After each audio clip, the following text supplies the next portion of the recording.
So let's do some building in Valheim's most recent biome update, the Ashlands. Over the course of the video, we'll check out a bunch of different builds with possibly my favorite base feature ever. And all of this is for learning the new biome to bring it into the massive adventure map update that Dhakhar and myself are working on. So you'll see a lot of tie-ins to the adventure map. So let's get to it.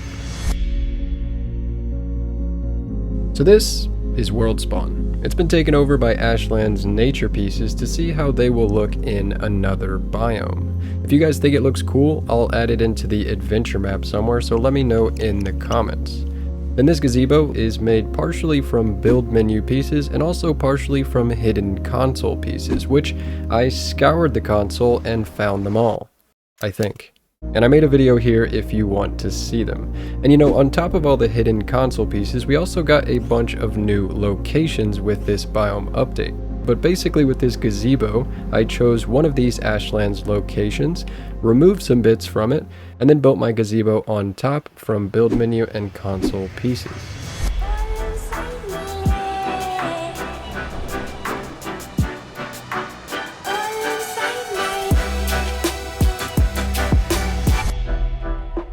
Now at World Spawn, I've been calling it the little mini adventure map because you follow a road just like in the map, so we'll definitely be back, but let's get started with the build from the thumbnail. The first platform is pretty simple out in the water. The second, the small ammunition hut, is too, but you can already see some layering going on with these roof pieces, and this you'll actually see used on all the roofs that are in this world. Then you have this small gazebo, which is actually the top of some of the towers, used here again to keep a similar theme. And then you have the bridge with that layering effect on the roof again, and some ash wood, and then some Grausten arches on top. Now this time around, I had no plan at all, except that I wanted a castle and a courtyard. Usually with a large build like the seaside castle, I would make a plan like this. Or for a small build, I would make a sort of blueprint. In fact, if we take a peek back at the mini adventure map, we can head a bit further down the path, and you'll see a small house made with Ashlands pieces. For this, you could totally make a flat blueprint to decide the shape, and then a vertical one, and then fill it in with pieces.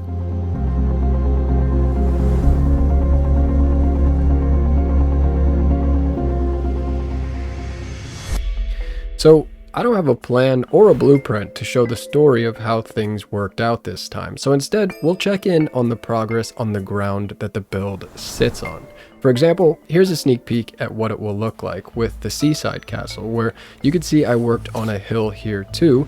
Then I lowered the ground around the build and raised the ground for the walls, both to the furthest limits the game would allow, creating a castle on a hill type of vibe. Same thing we'll be going for in the new build, but with a new element, which you could say will help take the whole thing from land to landscape. So starting with the hill, first there was a small cleared area for the castle, and that created the first raised ground to provide protection from the front. Then the road was carved out of the hill, and the sides were raised so that you're also protected from the sides. And then finally, the castle moat was dug out behind the protective ground, and a bridge was put in to funnel enemies through a narrow point.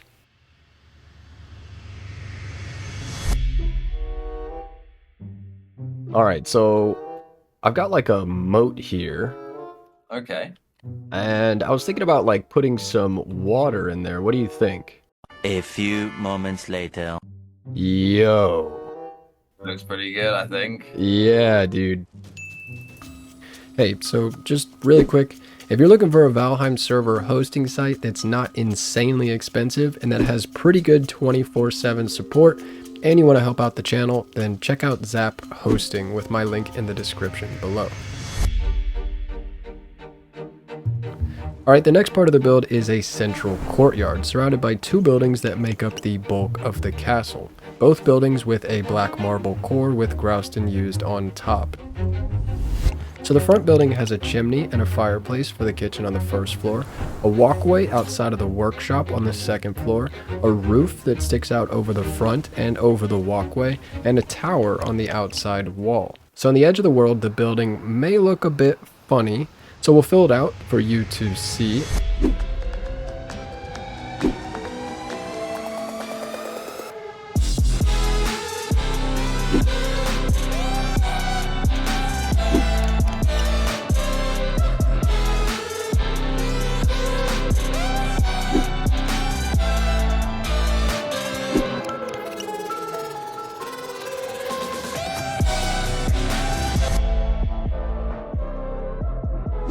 All right, Dhakhar, what do you think of the recreated build here in the off-world? This looks really cool. Did you use the 2 different ashland floors at the bottom here? Yeah, exactly. So there's a small piece too that you can use for making these little kind of custom shapes. It's pretty cool. Okay, so speaking of those large floor pieces, let's head back over to the mini adventure map at World Spawn, where we'll cross a small bridge, and down the road there are what I've been calling the Ekthir ruins. You can see a lot of pieces are taken from the Ashlands to make it feel like old and falling apart, but more importantly, the entire floor here is only a few pieces, which doesn't matter much in this area with small builds, but for big builds, this can be a game changer for FPS, which is why I've used them in different places around the main build. And if you go back the other way, there is a small kind of island with another use of an Ashlands location and another one of those small bridges, which is pretty simple but kind of cool from above. And also there's a little hut where I've practiced working with some Grausten pieces. And with that, it's time to share some things that I've learned. Okay, so for a shiny kind of look to your Grausten, you can add flametal, which I did throughout the build. Then you can take that one step further, that kind of idea of combining pieces, and make all sorts of things, like a lamppost, for example. I've actually done a bunch of stuff like this for inspiration for members over here, by the way. So next, instead of combining other pieces with Grausten, you can also slide Grausten pieces to get rid of the line between them, which you could do with a mod, or you could do with one of the pieces that gives you more snap points, like wooden doors, core wood, and now Grausten pillars or Grausten floors. This is something that can be used on black marble, stone, and other pieces too, by the way, but because of the way piece modeling works, it does depend on where you're placing the piece in the world. Here doesn't work, but over here does work. Same thing with the flametal shiny texturing, which is why you only see it in some spots around the main build. A more common example of this is when you place banners on stone, which sometimes does not work well. Something that does work all the time though, but you do need a mod, would be freezing and rotating Grausten pillars to get a smooth one. And then here are a few more Grausten pieces done in the same way. This one is in the top of the little hut, and this one is used on the pillars in the main build. Alright, so to finish up the front building, we actually have to go through the back building. So inside the entrance, you have a basic workshop for coming and going repairing needs, and a staircase leading up into the castle courtyard. And if you look around, you'll notice it's meant to feel like a cave almost, at least that was the idea anyway. And then you have this Grausten frame that's almost holding up the rocks, or really just one flat rock that I used for the roof, which is great for supporting the upper parts of builds since it acts like a foundation, or like the ground. So the entrance into the courtyard is kind of like the front entrance. Then you have an outdoor workshop and some of the new portals. I also have a solution to an old base problem of mine here that we'll cover in a minute, but the front building. On the inside, it has on the top floor a workshop, which has a chandelier made with the new boss trophies, and then wall access outside that comes around the whole front of the building and peeks down into the courtyard. Then on the bottom floor, it has storage, a bridge going across the middle, then portals go up and down to the kitchen, which has a nice floor, a hearth for cooking, and then a spot for drinking and fermenting. Also, you can see the new pots. I've seen some people say that they wish you could grow things in them, which you kinda can do with Infinity Hammer mod by removing the physics from a plant with this command. And then you can remove the mod if you want. This is something that we actually used a lot in the unmodded adventure map. But if you freeze a pot and spin it, just like the Grausten pillars, it looks pretty good. And there are a bunch of pots which you can make combinations with, so I thought I would show them. earlier we talked about the hill being carved up, the protective ground wall, and the moat. So the next step, the ground was lowered all the way around it. Then you may have noticed the back building is up a little bit higher than the front building. This is not how it started. I wanted the build to increase in height as it went back, just like the seaside castle. So one of the many benefits of using Infinity Hammer mod is that it's possible to select a building, place it somewhere else, remove the extra bits, then clear out the old space and place it back. And this time, raise up the entire building and then raise the ground beneath it. And then afterwards, I just had to kind of blend those different ground elevations together inside of the central courtyard.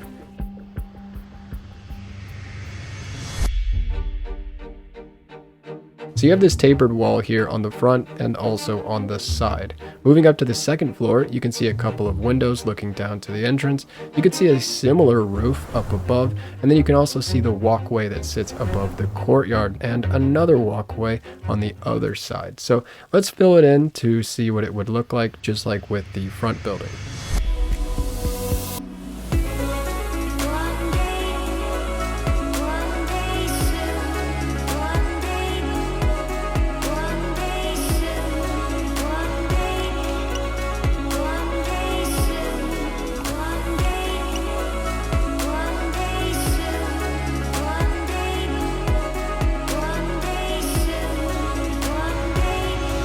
Alright, so you can see how this is the build without all the rocks and stuff.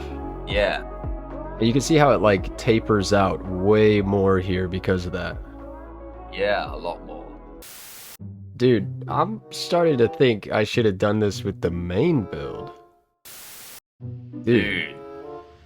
Yeah.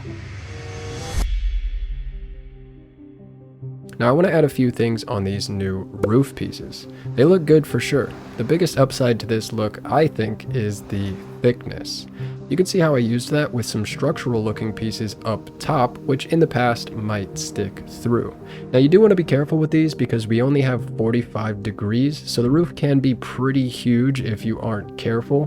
One thing you could do is try to combine 26-degree darkwood roofs to make it shorter and to make it fit the style of older roofs in Valheim. So I actually tried that in the beginning. Unfortunately though, over time, this specific roof didn't really fit with darkwood from the side view, but if it was just from the front, I definitely would have kept it.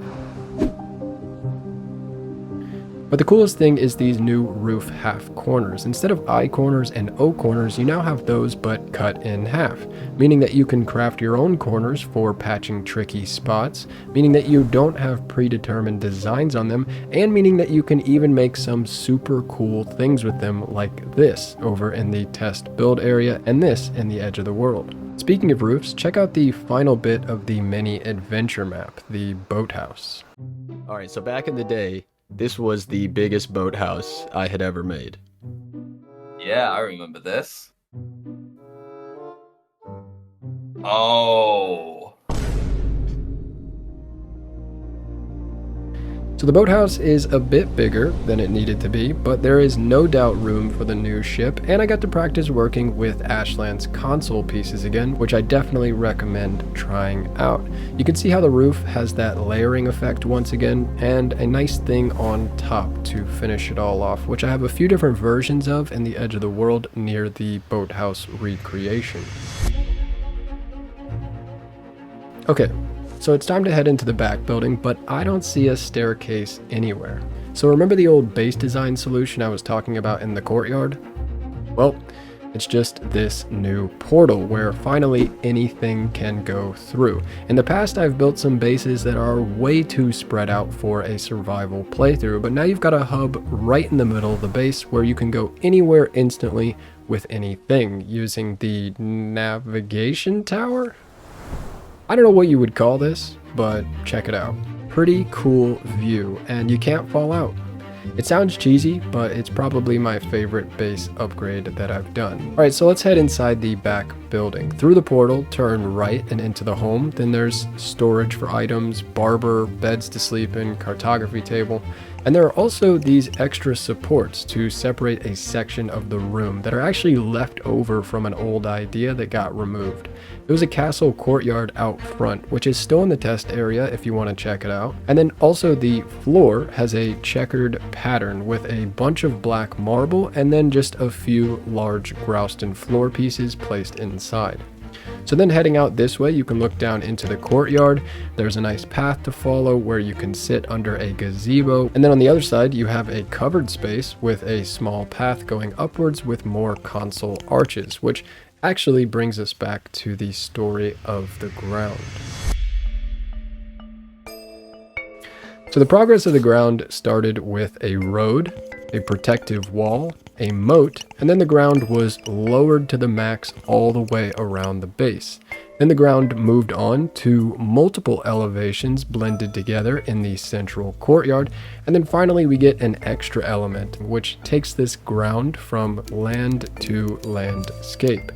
And if you didn't pick up on my super subtle zoom earlier, it was rocks. But more importantly, it was custom size rocks that I shaped with a mod, which you don't have to do that to use them. But if you do, it kind of gives you an endless number of possibilities. Some rocks, for example, are just for fun, but then some are for supporting the very tallest parts of the build where the ground is maxed out. Okay, so here's the build without the build. What do you think? Oh, this looks funny. I bet you use this as a ceiling for something. Yeah, exactly. So I wanted to feel like a cave. That's cool. With everything removed, it can kind of look really goofy, but Yeah. it's almost a lesson in trusting the process. You've just got to keep working sometimes and it all comes together. Yeah, all together, it's pretty sweet. So now that you can see all of the final ground and the rocks, you can see how there is a landscape here. And also you can see how by the end of this build, everything really goes upwards as it goes back. And then to finish the setting, I also added some fun paths to kind of navigate around the base. One here, and also one here.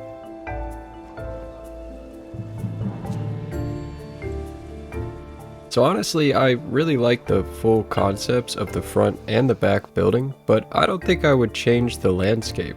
I'm actually really happy with how it turned out. Alright, once I had the rocks, it was time to add the tallest elements, the towers. And the main feature there, well, you've got the bridge, which it's kind of cool that it's held up by the towers, which are held up by the rocks, which are held up by the maxed out ground. But anyway, the theme of the towers is again black marble core and Grausten and Flametal outside. The roof has 4 sides with layered Grausten and some ashwood and some arches on top. And then also in 2 places, I wanted the tower to be a bit different, but still the same theme, so it was frozen and spun to create an 8-sided kind of tower instead. Oh yeah, and then you can also see the same kind of thing used here to create a pedestal for a beacon. So that's all the tallest stuff except finally the bridge. It started simple, just bridging the gap straight across with Grausten pieces. Then I added supports to try to make it feel more realistic, and then it was covered so you could actually hang out up there.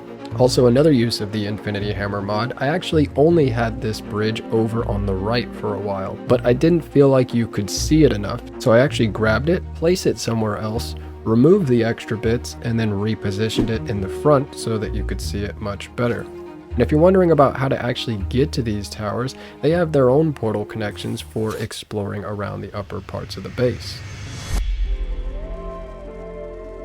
Alright, so I wanted to make an announcement that I'll be working with a super cool mod developer, Shawesome, who's making me an armor set inside one of his mods. It has something to do with the reference from earlier. If you want to go ahead and check out his mods now though, there are details in the description.